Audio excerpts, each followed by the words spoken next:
नमस्कार दोस्तों, इस वीडियो में आर्थिक परिदृश्य से संबंधित सभी महत्वपूर्ण पॉइंट को डिस्कस करेंगे। ये पेज नंबर 37 है। इसका पहले 36 पेज तक डिस्कस किया जा चुका है। जो अभी तक नहीं देखे जाके देख लीजिएगा, प्लेलिस्ट में वीडियो आपको मिल जाएगा। और इसका PDF डाउनलोड करने के लिए टेलीग्राम ग्रुप ज्वाइन कर सकते हैं, जिसका लिंक आपको डिस्क्रिप्शन में दिया गया है। तो आइए देखते हैं पहला पॉइंट। इंटरनेशनल लेबर ऑर्गेनाइजेशन के अनुसार जो है 2022 में वैश्विक बेरोजगारी 207 मिलियन का अनुमान लगाया गया है। भारत का विदेशी मुद्रा भंडार जो है घटकर 632.7 अरब डॉलर पर पहुंच गया है। प्रधानमंत्री जनधन खाते में जमा राशि जो है 1.5 लाख करोड़ रुपए के पार हो गया, मतलब कि 1.5 लाख से ज़्यादा जो जनधन खाते हैं उसमें पैसे जमा हैं। एप्पल 3 बिलियन डॉलर बाजार मूल्य प्राप्त करने वाली पहली कंपनी बन गई है। इंपॉर्टेंट पॉइंट है, एप्पल जो है 3 बिलियन डॉलर बाजार मूल्य प्राप्त करने वाली पहली कंपनी बन गई है। आरबीआई ने जो है एयरटेल पेमेंट बैंक को अनुसूचित बैंक का दर्जा दिया है। तो आपसे पूछा जाएगा कि हाल ही में जो है आरबीआई ने किस बैंक को जो है अनुसूचित बैंक का दर्जा दिया है, तो एयरटेल पेमेंट बैंक को दिया है। जेपी मॉर्गन विश्व के जो है सबसे प्रणालीगत बैंक के रूप में नामित किया गया है। जेपी मॉर्गन जो है विश्व के सबसे प्रणालीगत बैंक के रूप में नामित किया गया है। एचडीएफसी बैंक ने मुंह बंद रखो अभियान का दूसरा संस्करण शुरू किया है। तो आपसे पूछा जाएगा कि मुंह बंद रखो अभियान का दूसरा संस्करण किस बैंक के द्वारा शुरू किया गया है, तो एचडीएफसी बैंक के द्वारा शुरू किया गया है। एसबीआई द्वारा जो है पेंशनधारियों हेतु वीडियो लाइफ सर्टिफिकेट सेवा शुरू किया गया है। एसबीआई द्वारा जो है पेंशन भोगियों हेतु वीडियो लाइफ सर्टिफिकेट सेवा शुरू किया गया है। पीएनबी ने ग्राहक आउटरीच कार्यक्रम के तहत 6-6 अभियान शुरू किया है। तो जो 6-6 अभियान है किसके द्वारा शुरू किया गया है, तो पीएनबी के द्वारा शुरू किया गया है। ग्राहक आउटरीच कार्यक्रम के तहत जो है 6-6 अभियान को शुरू किया गया है पीएनबी के द्वारा। नेक्स्ट है कि CEBR के अनुसार वर्ष 2031 में भारत जो है तीसरी सबसे बड़ी अर्थव्यवस्था रहेगी। CEBR के अनुसार जो है वर्ष 2031 में भारत सबसे बड़ी 2031 में जो है भारत तीसरी सबसे बड़ी अर्थव्यवस्था रहेगा।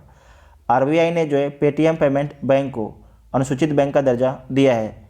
इसके पहले आपने देखा था कि जो एयरटेल पेमेंट बैंक उसे दिया था, और उसके बाद अब पेटीएम को भी दे दिया गया है आरबीआई के द्वारा जो है अनुसूचित बैंक का दर्जा। तो ये दोनों बैंक के बारे में ध्यान रखना है। आरबीआई के अनुसार जो है गुजरात भारत का सबसे बड़ा मैन्युफैक्चरिंग हब बना है। आरबीआई के अनुसार जो है किसके अनुसार, आरबीआई के अनुसार गुजरात भारत का सबसे बड़ा मैन्युफैक्चरिंग हब बना है। भारत 2021 में प्रेषण मतलब रेमिटेंस का दुनिया का सबसे बड़ा प्राप्तकर्ता देश बन गया है। भारत जो है 2021 में रेमिटेंस का दुनिया का सबसे बड़ा प्राप्तकर्ता बना है। रेमिटेंस क्या होता है, जो भी भारतीय लोग विदेश में रह के पैसा कमाते हैं और भारत भेजते हैं उसे रेमिटेंस बोला जाता है। तो सबसे अधिक जो रेमिटेंस भारत में आपके आता है। मूडीज क्या है, तो मूडीज जो है एक रैंकिंग जारी करने वाली एजेंसी है। तो मूडीज ने भारत के रेटिंग आउटलुक को जो है नकारात्मक से अस्थिर में अपग्रेड किया है। इसे ध्यान रखिएगा, इंपॉर्टेंट पॉइंट है।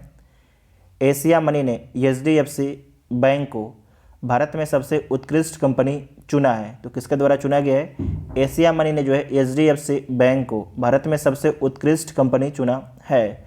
हाल ही में केंद्र सरकार ने डूबे ऋण के प्रबंधन के लिए जो है भारत ऋण समाधान कंपनी लिमिटेड की स्थापना की है। विश्व बैंक ने जो है ईज ऑफ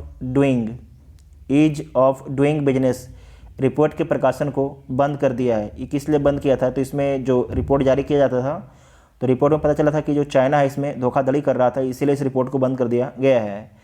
नेक्स्ट है कि हाल ही में कांडला जो है पहला ग्रीन विशेष आर्थिक क्षेत्र ESEZ बना है।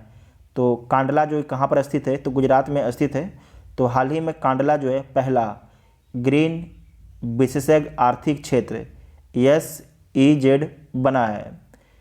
पीएम मित्र पार्क योजना हेतु जो है 4445 करोड़ रुपये आवंटित किए गए हैं। गाजियाबाद नगर निगम द्वारा भारत का पहला ग्रीन बॉन्ड जारी किया गया है। तो आपसे पूछा जाएगा कि भारत का पहला जो है ग्रीन बॉन्ड जारी किया गया है किसके द्वारा, तो गाजियाबाद नगर निगम के द्वारा जारी किया गया है। Power power finance corporation limited ने भारत का पहला यूरो ग्रीन बॉन्ड जारी किया है। तो भारत का पहला जो है यूरो ग्रीन बॉन्ड किसके द्वारा जारी किया गया है? तो पावर फाइनेंस कॉरपोरेशन लिमिटेड के द्वारा जारी किया गया है। केंद्रीय मंत्री पीयूष गोयल ने निवेशकों और व्यवसायियों के लिए राष्ट्रीय एकल खिड़की प्रणाली का शुभारंभ किया है।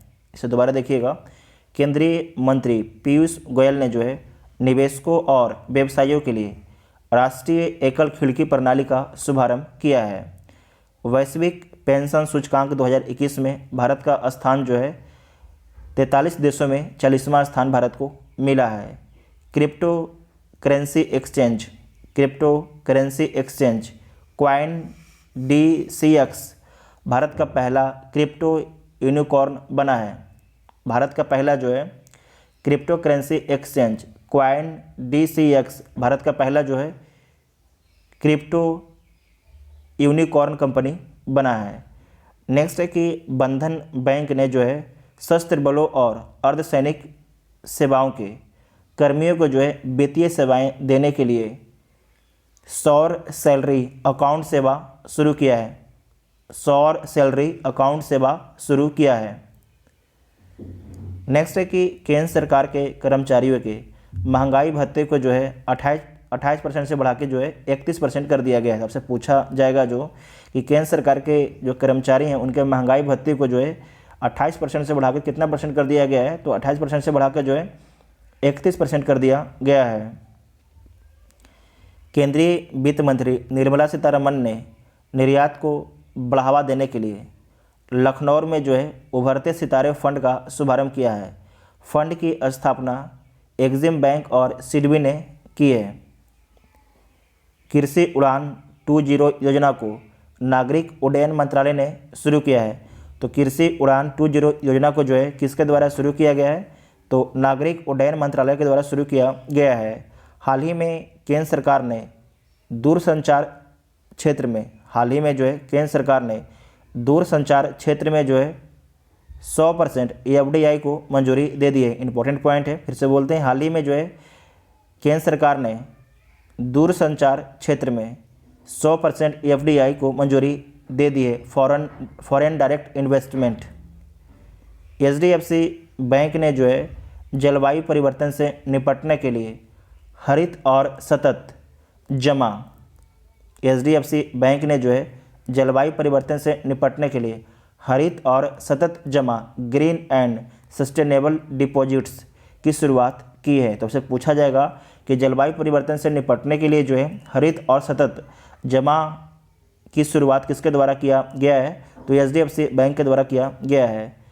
नेक्स्ट है कि सरकार ने जो है राष्ट्रीय पेंशन प्रणाली के तहत पेंशन फंड प्रबंधन में प्रत्यक्ष विदेशी निवेश की सीमा 49% से बढ़ाकर जो है 74% कर दी है। पेटीएम ने लघु टिकट तत्काल ऋण के लिए जो है पोस्ट पेड मिनी लॉन्च किया है। पेटीएम ने जो है लघु टिकट तत्काल ऋण के लिए पोस्ट पेड मिनी लॉन्च किया है। फेसबुक इंडिया ने भारत में लघु व्यवसाय ऋण पहल को शुरू किया है। आपसे पूछा जाएगा कि हाल ही में जो है भारत में लघु व्यवसाय ऋण पहल को किसके द्वारा शुरू किया गया है? तो फेसबुक इंडिया के द्वारा शुरू किया गया है। किसके द्वारा? फेसबुक इंडिया के द्वारा शुरू किया गया है। पे योर कॉन्टैक्ट ऐप को जो है कोटक महिंद्रा बैंक ने जारी किया है। अल सल्वाडोर बिटकॉइन को कानूनी मान्यता देने वाला जो है दुनिया का पहला देश बना है। और साथ में आपको ध्यान रखना है कि जो अल सल्वाडोर है ये कंट्री का नाम है, तो इस कंट्री में जो है पहला बिटकॉइन सिटी भी बन रहा है। तो पूछा जाएगा कि पहला बिटकॉइन सिटी किस देश में बन रहा है? तो अल सल्वाडोर में बन रहा है। और बिटकॉइन को कानूनी मान्यता देने वाला जो दुनिया का पहला देश कौन बना है? तो अल सल्वाडोर बना है। SBI बैंक ने जो है ग्राहकों को कोविड-19 उपचार के लिए चिकित्सीय खर्च को पूरा करने हेतु कवच व्यक्तिगत ऋण योजना की शुरुआत की है। स्विस बैंक में जो है जमा धन के मामले में भारत कौन से स्थान पर है? तो भारत जो है 91वें स्थान पर है, 51वें स्थान पर है। भारत में प्रत्यक्ष विदेशी निवेश, भारत में जो है प्रत्यक्ष विदेशी निवेश करने वाला शीर्ष देश कौन है? तो सिंगापुर है। कौन है? सिंगापुर है। और दूसरा देश कौन है? तो अमेरिका है। और सबसे अधिक निवेश किस राज्य में आया है? तो गुजरात में सबसे अधिक निवेश आया है।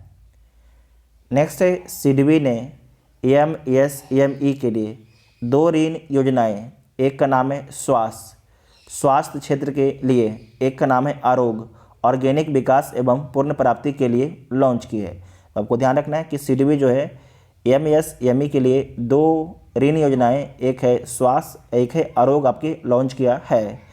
संयुक्त राष्ट्र ने वर्ष 2022 में भारतीय अर्थव्यवस्था में जो है 10.1% वृद्धि का अनुमान लगाया है। संयुक्त राष्ट्र ने वर्ष 2022 में भारतीय अर्थव्यवस्था में 10.1% वृद्धि का अनुमान लगाया है। LIC भारतीय जीवन बीमा निगम वैश्विक स्तर पर जो है तीसरी सबसे मजबूत एवं 10वीं सबसे मूल्यवान ब्रांड कंपनी बन गई है। विदेशी मुद्रा भंडार के मामले में जो है भारत चौथा देश बन गया है। पहला स्थान कौन है? तो पहला स्थान पर आपके चीन है। सबसे अधिक जो विदेशी मुद्रा किस देश में है? तो चाइना के पास है। भारत आपके चौथा स्थान पर है। ICICI बैंक ने संपर्क रहित बैंकिंग मंच मर्चेंट स्टेक लॉन्च किया है। तो पूछा जाएगा जो है संपर्क रहित बैंकिंग मंच मर्चेंट स्टेक किसके द्वारा लॉन्च किया गया है? तो ICICI बैंक के द्वारा लॉन्च किया गया है। हाल ही में सबसे बड़ा मुक्त व्यापार समझौता RCEP लागू करने वाला पहला देश कौन बना है? तो सिंगापुर बना है। कौन बना है? सिंगापुर बना है। अमेरिका जो है भारत का दूसरा सबसे बड़ा तेल आपूर्तिकर्ता देश बना है। पहला कौन है? तो पहला आपके इराक है और दूसरा है अमेरिका। अमेरिका जो है भारत का दूसरा सबसे बड़ा तेल आपूर्तिकर्ता देश बन गया है। पहला आपके इराक है। नेक्स्ट है, वित्त वर्ष 2020-21 के दौरान जो है भारत में कृषि निर्यात में 2019-20 की तुलना में 30% की आपकी वृद्धि दर्ज की गई है। इंपॉर्टेंट पॉइंट है, फिर से बोलते हैं। वित्त वर्ष 2020-21 के दौरान जो है भारत में कृषि निर्यात में 2019-20 की तुलना में 30% आपकी वृद्धि दर्ज की गई है। नेक्स्ट है कि अंडोरा जो है अंतर्राष्ट्रीय मुद्रा कोष का 190वां सदस्य देश बना है। RBI ने सरकारी प्रतिभूतियों के खरीद हेतु जो है नई प्रतिभूति अधिग्रहण योजना, जिसका नाम है JSAP, की शुरुआत की है। एक्सिस बैंक ने ग्राहकों के लिए जो है औरा क्रेडिट कार्ड को लॉन्च किया है। AURA क्रेडिट कार्ड को लॉन्च किया है। नेक्स्ट है, ICICI बैंक ने तेज़ी से फॉरेक्स प्रीपेड कार्ड हेतु जो है इंस्टा FX ऐप लॉन्च किया है। वित्तीय साक्षरता सप्ताह RBI द्वारा 8 से 12 फरवरी के बीच मनाया गया है। एक्जिम बैंक ने जो है मोजाम्बिक को $250 मिलियन का ऋण दिया है। सबसे पूछा जाएगा कि हाल ही में जो है किस बैंक के द्वारा मोजाम्बिक को $250 मिलियन का ऋण दिया गया है? तो एक्जिम बैंक के द्वारा दिया गया है। उसके बाद है कि विभिन्न एजेंसियों द्वारा भारत की GDP वृद्धि दर का अनुमान लगाया गया है। उसके बारे में समझ लीजिए। एक साइड आपकी संस्था का नाम है और एक साइड 2021-22 और 22-23 के बारे में बताया गया है। तो जो मूडीज़ रेटिंग एजेंसी है, इनके द्वारा बताया गया है कि भारत का विकास दर 2021-22 में जो है 9.3% रहेगा, जबकि 2022-23 में जो है 7.9% रहेगा। नेक्स्ट है, UBS सिक्योरिटीज़ के द्वारा बोला गया है कि 2021-22 में भारत का वृद्धि दर 9.1% और 2022-23 में जो है 8.2% रहेगा। फिच रेटिंग एजेंसी के द्वारा 8.4 बोला गया है 2021-22 में और 22-23 में बोला गया है 10.3%। इंडिया रेटिंग एंड रिसर्च के द्वारा बोला गया है 2021-22 में 6.9% और 2022-23 में 7.6%। इकरा रेटिंग एजेंसी के द्वारा 9% बताया गया है 2021-22 में और 22-23 में भी आपके 9% बताया गया है। IMF अंतर्राष्ट्रीय मुद्रा कोष, इसने जो IMF है इसने बताया कि 2021-22 में कितना रहेगा 9% और 22-23 में जो है 7.1% रहेगा। वर्ल्ड बैंक, विश्व बैंक के द्वारा बोला गया है कि 2021-22 में 8.3% और 2022-23 में जो है 8.7% रहेगा। राष्ट्रीय सांख्यिकी कार्यालय के द्वारा क्या बोला गया है 9.2% रहेगा 2021-22 में, और इनके द्वारा 2022 और 23 के बारे में नहीं बताया गया है, खाली है। नेक्स्ट है संयुक्त राष्ट्र के द्वारा बताया गया है कि 2021-22 में जो है 6.5% और 22-23 में जो है 5.9% भारत का विकास दर रहेगा। इतना आपको ध्यान में रखना है।